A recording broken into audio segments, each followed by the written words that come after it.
기도하고 하나님 찬양하겠습니다.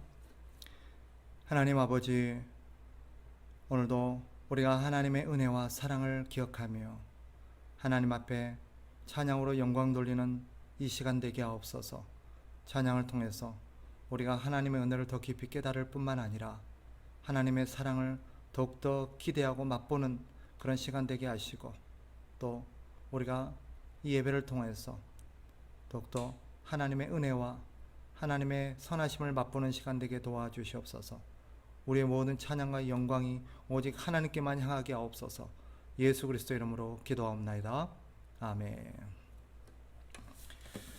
우리 찬양 함께 올려드립시다. 413장 내 평생에 가는 길 찬양합시다.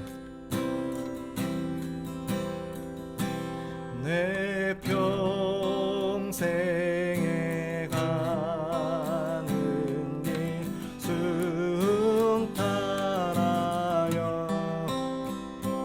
늘 잔잔한 강 같은지 큰 풍파로 무섭고 어렵든지 나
즐겁도다 내 영혼 주 안에서 참 기쁘리 내 영혼아 주님을 송축하라 내 영혼아 주님을 찬양하라 내 영혼아 주님을 송축하라 내 영혼아 주님을 찬양하라 내 평생 사는 동안 주 찬양하리 여호와 하나님 주를 찬양하리 주님을 묵상하니 즐겁도다 내 영혼 주 안에서 참 기쁘리 내 영혼아 주님을 송축하라 내 영혼아 주님을 찬양하라 내 영혼아 주님을 송축하라 내 영혼아 주님을 찬양하라 아멘 아멘. 우리 찬양 앞에 올려드립시다. 우리에게 향하신 여호와의 인자하심이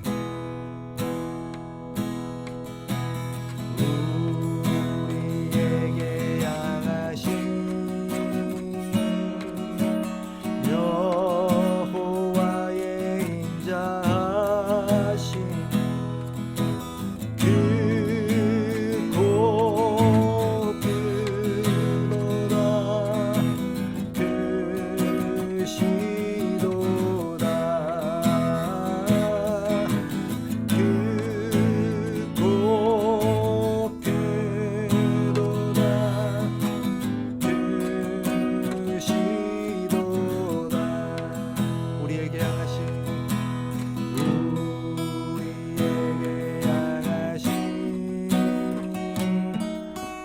여호와의 진실하심이 영원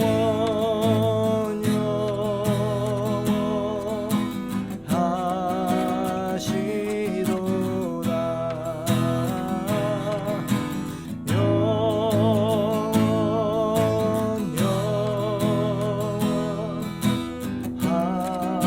하시도다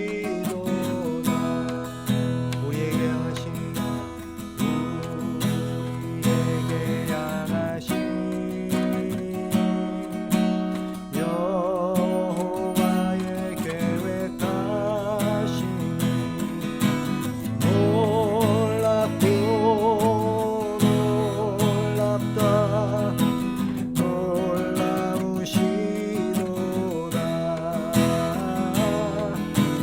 놀랍고 놀랍다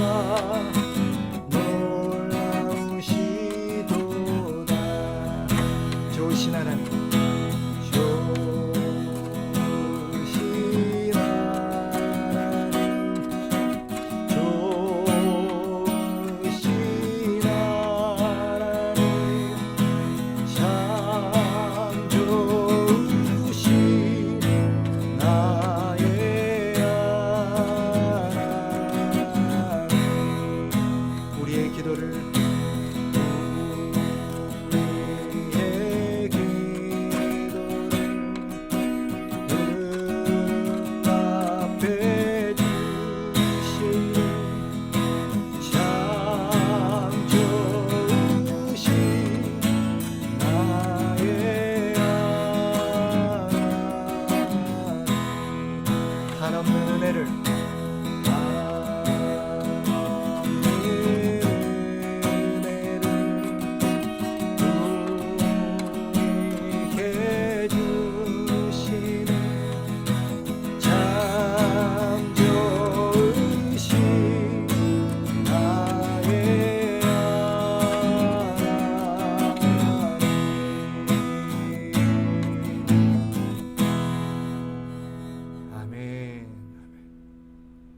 함께 기도하고 하나님 말씀 같이 보겠습니다. 기도하겠습니다. 하나님 아버지, 오늘도 우리가 주의 말씀 앞에 서서 주의 음성에 귀를 기울이며 하나님의 뜻을 살피며 그 말씀 안에서 우리의 영혼과 우리의 삶을 성찰할 수 있게 하심을 감사합니다.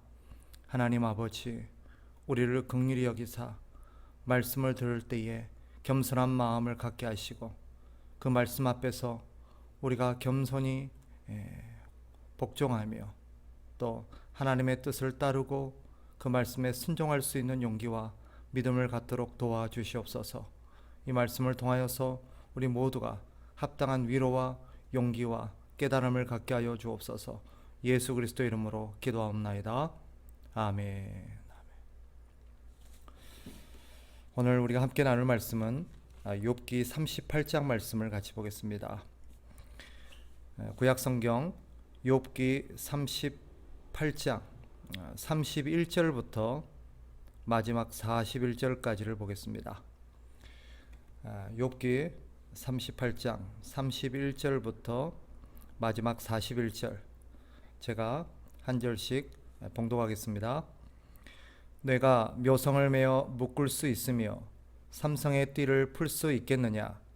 너는 별자리들을 각각 제때에 이끌어낼 수 있으며 북두성을 다른 별들에게로 이끌어 갈 수 있겠느냐? 내가 하늘의 궤도를 아느냐? 하늘로 하여금 그 법칙을 땅에 베풀게 하겠느냐? 내가 목소리를 구름에까지 높여 넘치는 물이 내게 덮이게 하겠느냐? 내가 번개를 보내어 가게 하되 번개가 내게 우리가 여기 있나이다 하게 하겠느냐? 가슴 속의 지혜는 누가 준 것이냐? 수탉에게 슬기를 준 자가 누구냐? 누가 지혜로 구름의 수를 세겠느냐? 누가 하늘의 물주머니를 기울이겠느냐? 티끌이 덩어리를 이루며 흙덩이가 서로 붙게 하겠느냐? 내가 사자를 위하여 먹이를 사냥하겠느냐? 젊은 사자의 식욕을 채우겠느냐? 그것들이 굴에 엎드리며 숲에 앉아 숨어 기다리느니라. 까마귀 새끼가 하나님을 향하여 부르짖으며 먹을 것이 없어서 허우적거릴 때에 그것을 위하여 먹이를 마련하는 이가 누구냐? 아멘. 38장은 드디어 하나님께서 등장하시는 대목입니다. 하나님이 나타나셔서 욥과 세 친구에게, 그 자리에 모여있는 사람들에게 이 욥의 고난을 둘러싸고 이들이 지금 옥신각신하며 나누고 있는 생각에 대한 본질이 무엇인지를 말씀하십니다. 특별히 그 중에서도 욥을 향하여서 하나님께서 말씀하시죠. 사실 38장 이후에 이어지는 하나님의 말씀의 그 초점은 사실 욥을 겨냥하고 있습니다. 왜 유독 욥을 하나님이 겨냥하시느냐? 욥만이 잘못하고 있기 때문만은 아닙니다. 욥을 대표로 해서 하나님은 말씀하고 계시는 것입니다. 사실 욥이 갖고 계시는 생각, 그 중에서도 욥이 가장 사실은 나은 사람입니다. 욥이 가장 하나님 보시기에 옳은 사람입니다. 그럼에도 불구하고 욥을 향해서 말씀하시는 것은 그 시대 가장 옳다고 생각하는 욥조차도 그가 갖고 있는 생각의 한계들이 있음을 하나님은 보여주심으로써 이 땅을 살아가는 우리 모든 하나님의 백성들이 얼마나 오해에 사로잡혀서 신앙생활을 하고 있는가 하는 것을 드러내시기 위함입니다. 오늘 본문을 통해서 하나님은 이 욥에게 그가 갖고 있는 생각들이 얼마나 짧고 또 얼마나 한계가 있는 생각들인지를 드러내시죠. 우리가 알듯 욥기는 욥의 고난을 둘러싸고 그 고난의 원인이 어디 있는지를 욥과 세 친구 간의 그런 변론을 통해서 다루고 있는 이야기입니다. 그러나 사실 욥이 다루고 있는, 욥기가 다루고 있는 메시지는 단순히 고난의 문제만은 아닙니다. 그 고난이 이 이야기의 발단이 되고 이 사건의 출발점이 되는 것은 분명하지만 욥기 전체가 욥의 고난을 해석하기 위한 책이 아닙니다. 욥의 고난을 계기로 해서 욥이 갖고 있었던, 또 그 시대 그리스도인들이 갖고 있었던 그들의 신앙적 사상 전반을 드러내는 데 있다라고 볼 수 있습니다. 그러니 사실은 오늘 본문의 하나님의 말씀은 욥과 더 나아가서 그 시대를 살아가는 모든 하나님의 백성들의 신앙의 전반을 진단하고 계신다라고 우리가 이해하면 좋겠습니다. 우리가 1절부터 읽지는 않았지만 사실 우리가 38장 전체를 다루려고 합니다. 1절부터 41절까지를 쭉 읽어보시면 하나님은 욥에게 두 가지의 어투로, 두 가지의 방식으로 말씀을 하고 있는 것을 볼 수 있습니다. 첫째는 이런 표현입니다. 욥을 향해서 네가 무엇을 아느냐라고 표현합니다. 그래서 우리가 38장을 읽으면서 하나님이 욥을 향해서 아느냐라는 표현을 반복해서 쓰고 있다는 것을 우리가 눈여겨봐야 합니다. 그래서 하나님이 욥을 향해서 무엇을 아느냐라고 지속적으로 묻는 대목에 주목해야 되고, 또 한 가지는 네가 무엇을 할 수 있느냐라고 묻습니다. 두 가지죠. 그러니까 첫째는 욥, 네가 무엇을 알고 있느냐. 두 번째는 네가 무엇을 할 수 있느냐라고 묻는 것입니다. 왜 이렇게 물을까요? 하나님께서 네가 무엇을 아느냐라고 물을 때는 실상 그가 모르고 있음을 지적하는 것입니다. 네가 모르면서도 그렇게 알고 있는 것처럼 착각하고 있는 욥의 무지함을 깨우치기 위한 표현입니다. 또 네가 무엇을 할 수 있느냐라고 묻는 의도는 무엇이겠습니까? 실상은 네가 할 수 없다라는 것을 말하기 위함입니다. 욥은 할 수 없음에도 불구하고, 실상은 그가 아무것도 할 수 없음에도 불구하고 마치 뭔가 자신이 한 것이냐, 뭔가 할 수 있느냐, 그렇게 생각하는 욥의 무능함을 일깨우는 표현입니다. 하나님께서 욥을 꾸짖으시는 이유는 무엇이겠습니까? 이렇게 욥을 꾸짖는 이유는 욥이 갖고 있는 몇 가지 잘못된 태도 때문입니다. 한 세 가지로 정리할 수가 있는데, 먼저는 욥이 앞에서 쭉 이야기했던 욥의 어떤 말들을 기초로 했을 때 욥에게는 이 세 가지 하나님께서 지적하시는 빗나간 생각과 태도가 있었습니다. 첫째는 하나님께서 자신에게 부당하고도 지나친 고통을 허락하고 있다라고 생각하는 빗나간 지나친 피해의식입니다. 두 번째는 욥이 자신의 의로운 행실과 이 공로는 하나님 앞에 무시당한 채 자신만 유독 다른 사람들에 비해서 자기만 유독 이렇게 부당한 대우를 받고 있다라고 생각하는 자기 연민입니다. 그리고 마지막, 다른 사람들의 생각보다 자기 생각이 더 옳고 자기 생각이 더 맞다고 생각하는 지나친 자기 과신입니다. 이게 사실은 하나님께서 진단하고 계시는 핵심 내용이고 또 욥의 문제입니다. 하나님께서 욥에게 이렇게 묻고 계시는 것이죠. 이런 표현들을 통해서 하나님은 욥에게 마치 이렇게 말하고 있는 것과 같습니다. 네가 하나님으로부터 부당한 대우를 받고 있다고 생각하는데 네가 받아야 될 대우를 제대로 지금 받지 못하고 있다고 생각하느냐? 라고 묻고 말하고 있는 것입니다. 이 말씀의 의도는 분명하죠. 네가 지금 정당한 대우를 받지 못하고 있다고 생각하느냐? 네가 하나님 앞에 어떤 대우를 받아야 될 사람인데, 하나님 앞에 어떤 존귀하게 여김을 받고 하나님 앞에 복을 받아야 될 사람인데 그런 대우를 받지 못하고 있다고 생각하느냐? 라고 하나님께서 말씀하시는 것입니다. 또 하나님은 욥에게 이렇게 말씀하고 계시는 거예요. 너는 정말 네가 이 세상과 너 자신에 대해서 제대로 알고 있다고 생각하느냐? 마지막으로 너는 정말 네가 네 생각처럼 그렇게 의로운 존재라고 생각하느냐? 라고 하나님께서 오늘 본문을 통해서 욥에게 말씀하시는 거예요. 1절부터 쭉 읽어보시면 하나님께서는 이 세상을 하나님께서 창조하신 이야기와 이 세상을 하나님이 통치하고 계시며 이 세상에 있는 모든 피조물들을 하나님이 돌보고 계심을 말씀하십니다. 이런 말씀을 통해서 하나님께서 욥에게 하고자 하시는 얘기는 분명합니다. 네가 이 땅에 어떻게 이 세상이 창조되고 이 세상이 통치되고 이 세상이 하나님의 관리를 받고 있는지 네가 알고 있느냐라는 거예요. 그리고 두 번째는 네가 그런 이 세상의 운영과 이 세상의 어떤 보존과 이 세상의 어떤 유지에 있어서 네가 조금이라도 기여한 게 있느냐, 네가 뭔가 조금이라도 개선시켰다고 생각하느냐 라고 말씀하시는 거죠.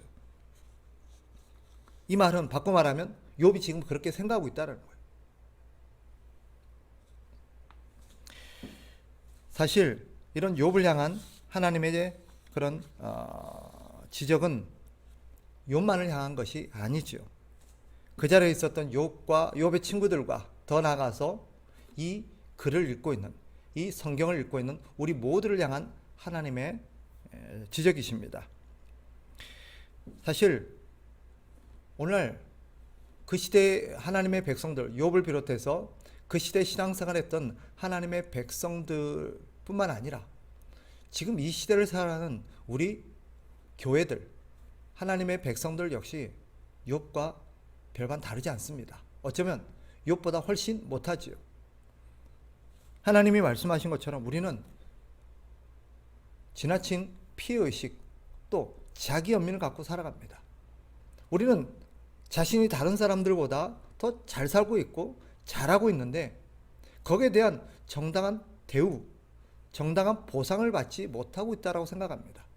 그리고 자기만 유독 부당한 대우를 받는 것 같고 자기만 유독 이렇게 뭔가 제대로 그런 하나님의 보살핌과 하나님의 복을 받지 못하고 있는 것처럼 자기만 유독 다른 사람에 비해서 이렇게 홀대를 받는 것처럼 그렇게 생각하는 그런 자기 연민을 갖고 있습니다. 그래서 우리는 자기를 불쌍하게 생각해요. 항상 다른 사람보다 자기를 더 불쌍하게 생각하고 자기가 다른 사람보다 더 피해를 많이 보고 있다고 생각합니다. 이런 생각들이 하나님을 향해서 그대로 투영되죠. 그래서 하나님 앞에 너무하십니다라는 표현들을 우리가 하게 되는 것입니다. 그리고 하나님이 지적하셨던 또 한 가지 우리에게 나타나는 그런 잘못된 태도 한 가지는 자기 생각과 자기 자신을 너무 과신하는 것입니다. 우리가 다른 사람보다 더 많이 알고 있고 우리가 다른 사람보다 더 잘하고 있고 더 나아가서 우리가 다른 사람보다 더 낫다라고 생각하는 그런 생각들. 스스로에게 한번 질문해 보십시오. 나는 내가 하나님께 제대로 된 돌봄을 받지 못하고 있다고 생각하지는 않습니까? 또 나는 내가 행한 것보다 하나님께 제대로 된 평가와 보상을 받지 못하고 있다고 생각하지는 않습니까? 나는 내 생각이 다른 사람보다 더 옳은데 내 생각이 다른 사람보다 더 낫고 내가 다른 사람보다 더 뛰어난 존재다, 더 나은 신앙이다 라고 생각하고 있지는 않습니까? 그리고 나는 세상 일이 내 마음 먹은 대로 내가 생각하기 나름으로 내 마음 먹은 대로 될 수 있다라고 생각하고 있지는 않습니까? 마지막으로 지금까지 내가 얻던 모든 소득들과 내 삶의 모든 구축된 환경들이 사실 내 노력의 결과물이라고 생각하고 있지 않습니까? 오늘 말씀은 이런 생각들에 대한 하나님의 깨우침이십니다. 오늘 본문과 관련해서 하나님께서 우리에게 깨우쳐 주시는 분명한 진리 한 가지가 있습니다. 그것은 뭐냐? 하나님께서 이 세상을 창조하셨을 뿐만 아니라 이 세상을 여전히 통치하고 계시고 보존하고 계시며 하나님은 이런 일을 지금도 하고 계신다라는 것입니다. 많은 사람들이 욥이 생각했듯 하나님이 이 세상을 창조하신 이후에 이 세상에 대해서 마치 무관심한 분인 것처럼 그렇게 생각합니다. 그래서 하나님의 침묵을 하나님의 부재 혹은 하나님의 그런 일하지 않으심으로 이해를 합니다. 하나님이 세상 일에 방관하고 있다는 거예요. 우리도 그런 생각하지 않습니까? 하나님 뭐 하시는가? 부당한 일이 벌어지고 나쁜 사람들이 활개치고 여러 가지 어떤 우리의 삶의 불이익과 부당한 일이 있을 때 우리는 하나님 앞에 이렇게 탄식합니다. 하나님 도대체 어디서 뭐 하십니까? 왜 저런 사람들을 내버려 두십니까? 내가 이렇게 부당한 일을 당하고 있고 내가 이렇게 어려움을 당하고 있는데 왜 내게 이런 하나님께서 역사하지 않으시고 나를 도와주지 않으십니까?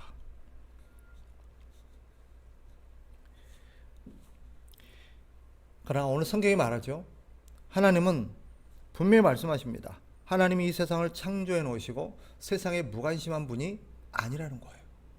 하나님은 여전히 일하고 계시고 지금도 세상을 다스리고 계십니다. 이게 오늘 욥기가 드러내는 분명한 진리입니다. 하나님은 지금도 일하고 계십니다. 지금도 역사하고 계십니다.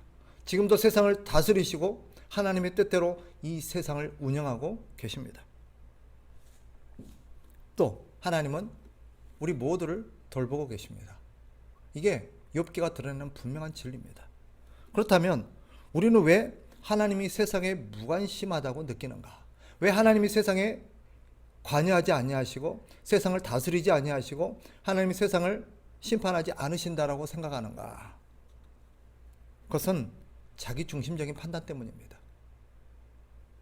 즉 내게 도움이 안 되고 내 문제가 해결이 안 될 때 그렇게 느끼는 거예요. 실제로 하나님은 역사하시고 세상을 다스리시고 하나님의 뜻대로 세상을 운영해 가시며 하나님이 지금 온 세상에 역사하고 계시건만 우리는 거기에 관심이 없어요. 지금 다른 나라에서 다른 지역에서 다른 사람들의 삶에 무슨 일이 일어나고 있는가? 우리는 지금 관심이 없습니다.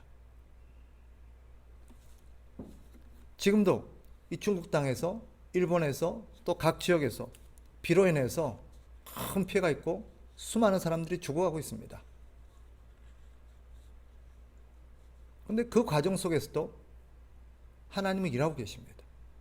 또 어떤 사람들이 재난 가운데 있고 피해를 보고 있고 이번에도 우리가 뉴스를 통해서 보셨지만 그런 체육업계 그런 여러 가지 부당한 일들이 일어나고 있었는데도 사실 우리는 거기에 관심이 없습니다. 그런데 그때는 아무 말 하지 않다가 그런 데는 아무 문제 제기하지 않다가 자기 눈에 띌 때만 자기가 관여되었을 때만 자기 관심이 갔을 때만 사실 우리는 하나님의 역사를 운운합니다. 그리고 우리가 생각하는 하나님의 다스림, 하나님의 역사가 사실은 뭘까요? 우리는 하나님이 일하지 아니하시고 하나님이 세상에 관여하지 않으신다라고 생각하는데 우리가 기대하는 하나님의 역사, 하나님의 관여하심은 무엇입니까? 우리가 기대한 대로, 우리가 바라는 대로 일이 풀려나가는 거예요. 우리가 기대하는 대로 일이 풀려나가지 않고 우리가 바라는 대로 세상 일이 진행되지 않고 내 문제가 해결되지 않을 때 우리는 뭐라고 생각합니까? 하나님이 일하지 않으신다. 하나님은 관심이 없으시다. 하나님은 세상에 무관심하시다. 이렇게 생각합니다. 그러나 이것은 말 그대로 우리 중심적인 판단과 우리 중심적인 생각이 빚어낸 잘못된 생각입니다. 우리가 보기에 우리가 원하지 않는 방향대로 일이 풀어나가고 있고 우리가 기대하지 않는 방향대로 일이 진행된다 할지라도 사실 그것은 하나님의 역사하고 계시는 결과입니다. 우리가 알 수 없지만 이해할 수는 없지만 하나님은 분명히 하나님의 어떤 뜻에 따라서 모든 역사와 사건 가운데 하나님은 개입하고 계시고 하나님의 뜻을 펼쳐가고 계십니다. 우리는 이 사실을 믿어야 합니다. 그리고 우리는 하나님 우리를 돌보지 않고 우리에게 무관심하다라고 항상 불평합니다. 그리고 우리가 욥이 하나님 앞에 탄식하고 불평했던 것처럼 우리가 하나님 앞에 받아야 될 합당한 대우를 받지 못하고 있다고 생각합니다. 그러나 성경이 오늘 우리에게 가르치는 사실이 무엇입니까? 성경은 우리가 받아야 될 대우보다 하나님은 우리를 더 잘 대하고 계신다는 것입니다. 우리가 생각하는 하나님보다 하나님은 훨씬 관대하십니다. 우리는 하나님이 사랑이 많으시고 자비로우시고 하나님이 관대하시고 은혜가 풍성하시고 이런 얘기를 합니다. 그러나 사실 대부분 그런 이야기들은 빗 좋은 게살 굴 때가 많고 입에 발린 얘기일 때가 많아요. 그리고 그마저도 우리는 언제 그런 고백을 합니까? 자기에게 뭔가 좋은 일이 일어났다든지 자기가 뭔가 일이 잘 풀릴 때 그런 고백을 합니다. 그러나 그때는 말할 것도 없거니와 성경이 우리에게 가르치는 분명한 진리는 우리가 생각하는 것보다 하나님은 더 자비로우시고 더 관대하시고 더 사랑이 많으신 분입니다. 그리고 우리는 우리가 생각하는 것보다 하나님 우리를 더 극진하게 대우하고 계십니다. 사실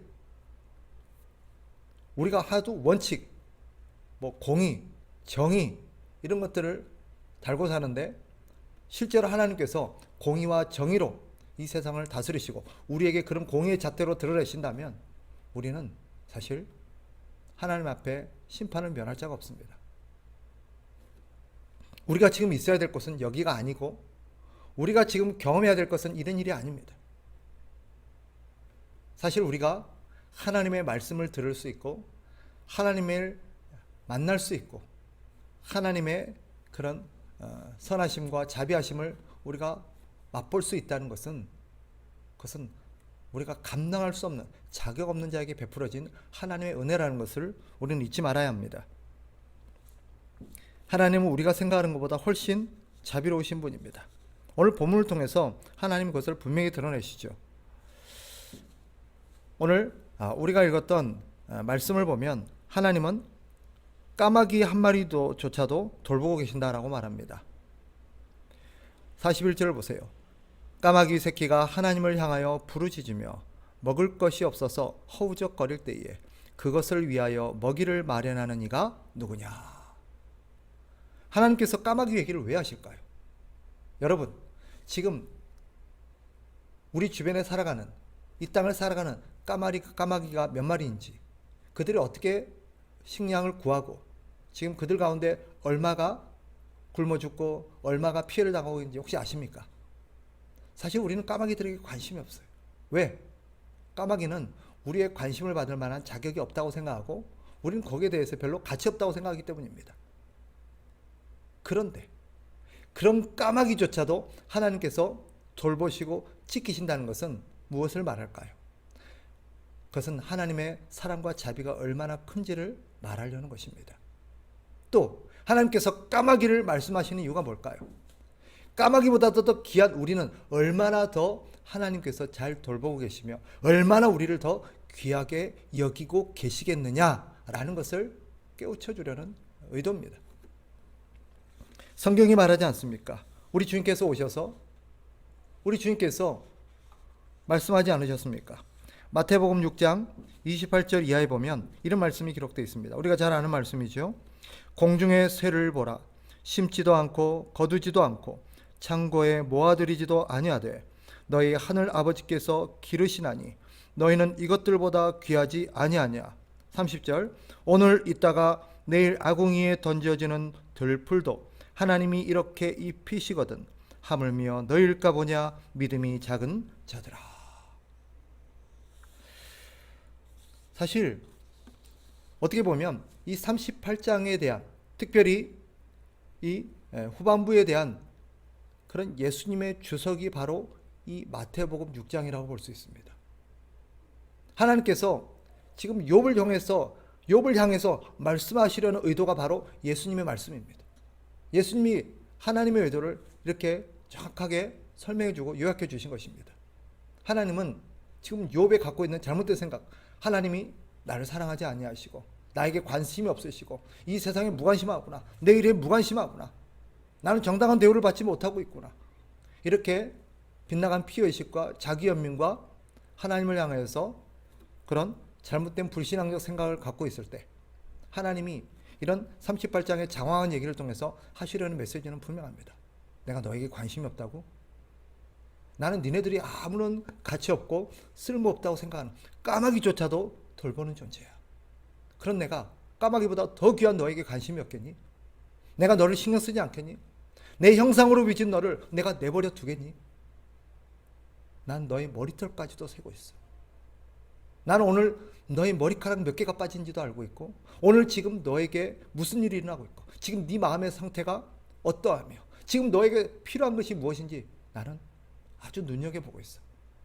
마치 어머니가 젖먹인 아이를 돌보듯이, 이 아이를 예의주시하듯이 하나님께서는 바로 우리를 그렇게 사랑하시고, 우리를 얼마나 사랑하는지를 당신의 손바닥에 새겨놓으시면서 우리를 잊지 않으시는 하나님의 사랑을 보여주고 계심을 우리에게 말하고 있는 것입니다. 말씀을 정리하겠습니다. 욥은 자신의 고난을 바라보면서 하나님을 향해서 오해를 갖고 있었죠. 아, 하나님이 나를 사랑하지 않으시구나. 내게 관심이 없으시구나. 아, 하나님이 무관심하신가 보다. 그러나 성경은 분명히 말합니다. 하나님 지금도 일하고 계십니다. 하나님은 모든 것 가운데 하나님께서 관여하지 아니하신 게 없고 모르시는 것이 없습니다. 하물며 가장 소중한 그런 인간의 문제, 그것도 하나님께서 자녀 삼으신 당신의 백성에 대해서 무관심하겠습니까? 오늘 하나님은 우리를 바라보고 계시고 돌보고 계시고 우리를 지키고 계십니다. 까마귀 한 마리조차도 하나님께서 돌보신다면 하물며 우리겠습니까? 우리는 우리 자신이 하나님께 잊혀진 존재요, 하나님 앞에 부당한 대우를 받고 있다고 생각하고 우리 자신을 다른 사람보다 더 피해의식을 가지고 우리가 더 어렵게 살아가고 있다고 생각하는 이런 오해들을 버려야 합니다. 하나님 우리를 사랑하십니다. 그리고 하나님은 우리가 생각하는 것보다 훨씬 관대하시고 자비로우시고 하나님이 사랑이 많으시는 분입니다. 우리는 이 사실을 믿어야 합니다. 그리고 우리의 고난이 하나님의 무관심이나 하나님의 부재, 하나님 우리를 미워하심이 아니라는 것을 욥기를 통해서 깨달아야 합니다. 그리고 우리는 우리가 다 알고 있고 마치 우리 힘과 노력으로 살아가고 있다고 착각할 때가 많은데 아닙니다. 우리는 하나님의 은혜의 돌보심 속에 살아가고 있는 것이고 우리가 지금 먹고 마시며 누리며 우리의 환경을 둘러싼 모든 것은 하나님의 절대적인 은혜의 결과입니다. 이 사실을 믿어야 합니다. 환경이나 상황에 우리는 동의하지 말아야 되고 눈에 보이는 것들에 우리는 집착하지 말아야 합니다.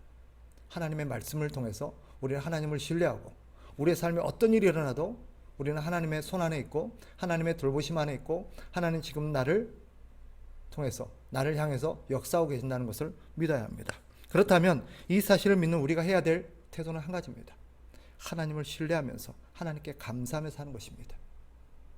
비록 우리가 기대했던 상황이 아닐지 몰라도 우리가 원하는 대로 일이 풀려가지 않을 수 있어도 하나님은 여전히 내 삶을 지키시고 돌보시고 인도하고 계십니다.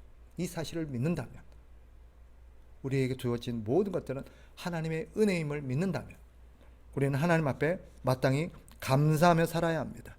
그래서 우리가 해야 될 것은 하나님 앞에 감사하며 하나님을 찬양하는 것입니다. 어제까지 나를 도우신 하나님, 오늘도 나를 돕고 계시고 내일도 나를 도우실 것임을 우리는 믿으면서 찬양하면서 하나님을 신뢰하며 살아가야 합니다. 이것이 오늘 하나님께서 욥에게 깨우쳐 주려는 하나님의 의도이십니다. 이것이 욥뿐만 아니라 우리를 향하신 하나님의 메시지임을 기억하고 하나님을 신뢰하면서 하나님 앞에 감사하며 살아가는 저와 여러분 되시기를 주의 이름으로 축복합니다. 기도하겠습니다. 하나님 아버지, 우리의 믿음 없음과 또 우리 자기중심적인 생각으로서 하나님을 오해하고 불평했던 우리의 불신앙을 용서하여 주옵소서. 우리에게 믿음을 주시고 우리가 주의 말씀을 더 신뢰하면서 하나님을 의지하게 하시고 하나님의 그런 약속을 믿고 하나님 앞에 감사하며 하나님을 찬양하며 우리의 삶 가운데 역사하실 하나님을 기대하며 소망 가운데 살아가는 우리가 될 수 있도록 도와주시옵소서. 성도들 가운데 혹 어려움에 놓여 있는 성도들이 있습니까? 고난 가운데 있는 성도들이 있습니까? 마음의 상처와 슬픔 가운데 소망이 끊어져 두려움 가운데 있는 성도들이 있습니까? 하나님께서 그들에게 역사하여 주시고 말씀을 통해서 믿음을 더하여 주시고 하나님을 신뢰하는 믿음과 하나님의 은혜를 감사할 줄 아는 믿음을 허락하여 주옵소서. 예수 그리스도 이름으로 기도하옵나이다. 아멘. 하늘에 계신 우리 아버지여, 이름이 거룩히 여김을 받으시오며 나라가 임하시오며 뜻이 하늘에서 이루어진 것 같이 땅에서도 이루어지이다. 오늘 우리에게 일용할 양식을 주시옵고 우리가 우리에게 죄 지은 자를 사하여 준 것 같이 우리 죄를 사하여 주시옵고 우리를 시험에 들게 하지 마시옵고 다만 악에서 구하시옵소서. 나라와 권세와 영광이 아버지께 영원히 있사옵나이다. 아멘.